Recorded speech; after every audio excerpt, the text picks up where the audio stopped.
Assalamu alaikum. Welcome everyone. You are welcome to my YouTube channel. I am Abu Sophia and I'm here to learn to teach you how to learn the Arabic language. We are going to take a step-by-step approach towards learning Arabic. Whether you are a beginner or you just want to perfect speaking of your Arabic language, I want to believe that you are in the right place. Don't forget to hit the subscribe button so that you don't miss any lesson that come from this YouTube channel.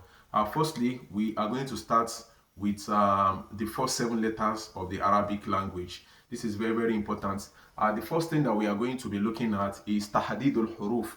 And what this means is the identification of the Arabic letter. This is very important for anybody who wants to learn the Arabic language. So you have to learn how to identify all these letters. If this is sorted out, then there will not be anything in the Arabic language that will be difficult for you to be able to handle. And my aim is to take a step-by-step approach for you to learn Arabic until you become a mastery in this language. Whether you want to use Arabic language to travel, or you want to use it while traveling, or you intend to use it for religious purposes, I want to assure you that you are in the right channel. And I will be starting with the seven letters of the Arabic language. And that's the first one. Like I said earlier, since we are going to be looking at a step-by-step approach, the best way of explaining this for you to understand it firmly is we'll be handling it by grouping. And the first grouping of letters when we talk about grouping, we are going to be grouping the letters of the Arabic language. Don't let us forget one of the tips that we need to understand about the Arabic language as opposed to English languages. The writing of the Arabic language starts from the right to the left, as opposed to English, which starts from the left to the right. So that is the first thing we need to learn. Then secondly, we should also know that Arabic language has 28 consonants. It also has vowels. That's both short vowel and long vowel. So firstly, we are going to be looking at the grouping of the Arabic alphabet. So which starts with looking at, we have some letters who are of the same family. Now, looking at these letters before I start, the way they appear might be different. Number one, when they are kind of mustakilla, if it is standing on its own, there is a way, there is the shape the letters are going to take. And if they were either kind of mutawasito, if they are in the middle of a word or a sentence, there is a way they appear. Also, when they are at the beginning and also at the end. So these are the four areas that we need to look at. So, but with the approach that we are going to be using now, it will be it will be easy for us to identify this letter. So that's why I said tahdidul huruf. That is the identification of this letter is the most important part of this aspect. So firstly, we talk about something like this. When we see something like this that looks like a boat, so we might have some other letters that looks like a boat, but the most important thing that we need to pay attention to is the what? Is the dots. Now we talk about the nukta, that is the dots underneath it. So this is called bar. So bar is spelled B-A-A. That is bar. This is bar in the Arabic language. So this bar now, the most important thing for us to be able to identify it is we look at something that has one dot inside. So that's why I said tahdidul huruf. Identification is very important. But if you look at, because looking at the whole of the Arabic alphabet, there is no letter in the Arabic alphabet that has one dot under, except what? Except bar. So this makes it unique, and this makes it to stand out from all other Arabic alphabets. So this is bar. It is called bar because it's what? Because it has one dot underneath it. So it appears like this when it is a kind of mustakilla, if it's standing on its own. But if it's at the beginning or at the middle or at the end of a word, then it's going to appear in another shape. But the most important thing we are going to look out for is what? Is the one dot. So bar, what we can compare it in the pronunciation in the English language with something like bat. So if you say bat, so the B sound that comes in here is what makes us to understand what bar looks like. So after bar, we also have what? Star. So this one also looks like a boat with what? With two dots inside. So this is what differentiates both of them. This one has one dot under, this one has two dots under. So this one is what? This one is called tar. So tar, this is spelled tar. So the T sound now that starts with this, so this makes it what? It makes it, it differentiates it from all other letters of the Arabic alphabet. So this star now, something that looks like in English, you can call maybe like something like tag. So this is what it looks like. So let's try to get our pen and our paper or our exercise so that we can make a note for us to be able to remember this. So this is ba and this is ta. So what makes ta different from all other Arabic alphabet is what? Is because of the two dots. Then we also have another one. That one looks like ba, but it's not ba. But the shape of this one is this. It's usually like this. So it's a bit, the shape is usually like this. We are talking about all these letters. It's when they are what? When they are standing on their own.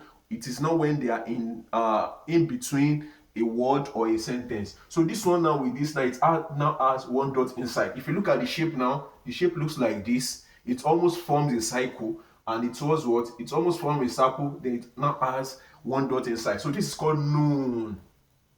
So Noon. So noon, we can also compare it with the words, with the noon in the words, noon in English as well. So noon, so that's how we pronounce it. So this the N language now, the N sound now, it's very important. So that's what we use to identify. So this is called what? This is called noon. And we also have another one that looks like ba and ta, and that one is this. It's called tha. This is called what? Tha. So if you look at it now, when we are pronouncing this thing now, because this in Arabic language, the pronunciation is very, very important, and the sound as well. If this is pronounced incorrectly, then it will be difficult for anybody that listens to you to understand what the message you are trying to pass across. So this tha now, when we are pronouncing it, so we have to keep our tongue out. That's it, tha, tha. When we are pronouncing, we call it tha. So what this can stand, what we can compare this in English language is what? Is three. Like this. So this is what? Three, just like tha. So you have the tongue as, if you say sa, you are pronouncing something else. So it has to be tha, like that. So the tongue is what? The tongue is usually outside. So this is how, these are the four letters that fall in the same category. If you look at them now, they all look alike. So from this now, we can always also form a word out of it in the Arabic language. So now, for example, we can take ba. Okay, there's one other one that also looks like this, and that is called what? That's called ya. So ya is like something that forms a shape around like this. That is when it is standing on its own, when it's isolated. But this one has what? It has two dots underneath it. So this is called what? It is called ya. So when it's at the middle of a word, or at the beginning or at the end, so it might appear in another shape. But what we need to pay attention to for us to be able to understand that this is ya is what? Is these two dots. So these are so ya is what? This is ya. It is spelled what? It is spelled ya. It is spelled what? It is spelled ya. So these are the things that we need to what? These are the things that we need to understand. So what we can compare this to in English now, we can call something like maybe like a yard stick. So that's what? Yard stick. So that's ya. That's why sound. It's very, very important. So these are the things that we need to understand. From these 5 alphabets now, or 5 letters, 1, 2, 3, 4, 5, we can also form a word out of it. A good example, we can take ba, we take ya, and we take ta, and we form words. We talk about ba, we can write the ya like this, then we can also have words, write the ta like this. So we call this ba. So this is what is called baitun. Baitun means what? It means house. So what is the most important thing about Arabic language is anywhere you see any mufradat. What is the meaning of mufradat? Mufradat is vocabulary. Anytime you see any vocabulary, any kalima, any word in the Arabic language, just try to memorize it. That's how we form a sentence. Because once you know that baitun is called a house, anytime you are forming a sentence, it will be easy for you. Anywhere somebody talks about baitun, you know that baitun is what? Is a house. So we can also form another word from this as well. So we can take something like a ba, nun, and ta. So we just ba like this. We have nun like this. Then we have what? We have ta like this. So we say bintun. So bintun, this one means what? Daughter. this means daughter. So bintun means what? It means daughter. So we can always form words out of this five that we have just written. So let's try to master it. Like I said, let's do a recap. Ba has one dot underneath, ta has two dots inside, nun has one dot inside, tha has three dots inside. Then we have ya, which has two dots underneath. So these are the things that we need to pay attention to. And we also formed some like 3-letter words from this. We have baitun, which is house. Then we have bintun, which is what? Which is daughter. So we can also form some other words out of these five that we have mentioned. So another thing we are going to look at now, after these five, we take another three which belongs to what? Which belongs to the same family as well. And they are drawn like this. So we have the same, they all have the same shape. If you look at them, that is when they are standing on their own. So they all have the same shape, but the difference between them is in the dots. That's why we need to look out for. So this one has one dot underneath. This one does not have dots at all, and this one has one dot on top of it. So if you look at it now, there are three different things. So this is called what? Jim. Jim spelled what? Jim. That's what Jim. Then this one is called Ha. So in the Arabic language, in the Arabic alphabet, there are some letters that are called huruf al-halq. That is the letters that come from what? From the throat. So this ha is one of it. So you say ha because it's coming from here. So when you say ah, it's different. When you say ah, it's different. But when you say ha, so when you are pronouncing this one should be ha. So pronouncing these things, they are very, very important. If you want to form a word and you now use ah, this one is also coming from the throat, but it's called ah. When you say ah, somebody understands something different. When you say ah, somebody understands something different. But when you say ha, ha, ha. So this word is ha.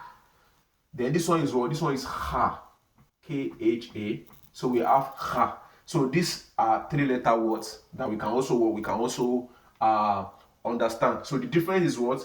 The difference is one dot underneath. They all have the same shape, but this one has one dot underneath. This one does not have any dot, but this one has what? This one has one dot on top. So if you're able to understand this, then when we continue from this now, it will be very easy for us to be able to identify. So let's quickly do a recap. So like we said earlier, ba has one dot underneath. Looking at the shape, ta has two dots inside, nun has one dot inside, tha has three dots inside. Then we have ya, which also has what? Two dots. So all these things, they are unique.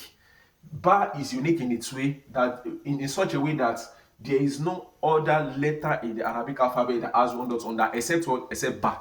So it means even if I'm asleep and somebody wakes me, which of the Arabic letter has one dot under it, I will tell the person is ba. So the same thing applies to ta. There is no letter in the Arabic alphabet that has two dots inside except what? Except ta. So that makes it unique. So it means there is no, I can have it at the back of my mind that nobody can tell me something otherwise. I know anything that has two dots inside is called what? It's called ta. Then the same thing as nun. Nothing has one dot inside except nun. Then tha, nothing has three dots inside except tha. Though this one has explanation, when we get to some other letters, we are going to talk about some other letter, another letter which also has three dots inside like this. But the structure makes it different from what? From tha. When we get there, we are going to explain. So then we have ya, which has two dots underneath. So there is no letter in the Arabic alphabet that has two dots underneath except what? Except ya.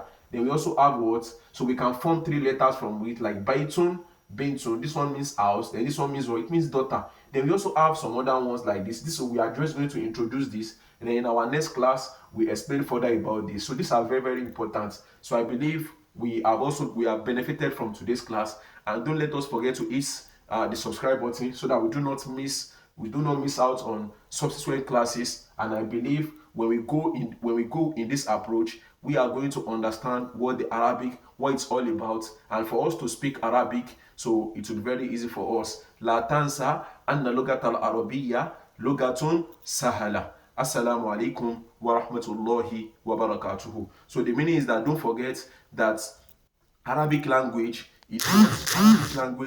is a very easy language. So assalamu alaikum wa rahmatullahi wa barakatuhu. 14 minutes. Gbìyànjú náà.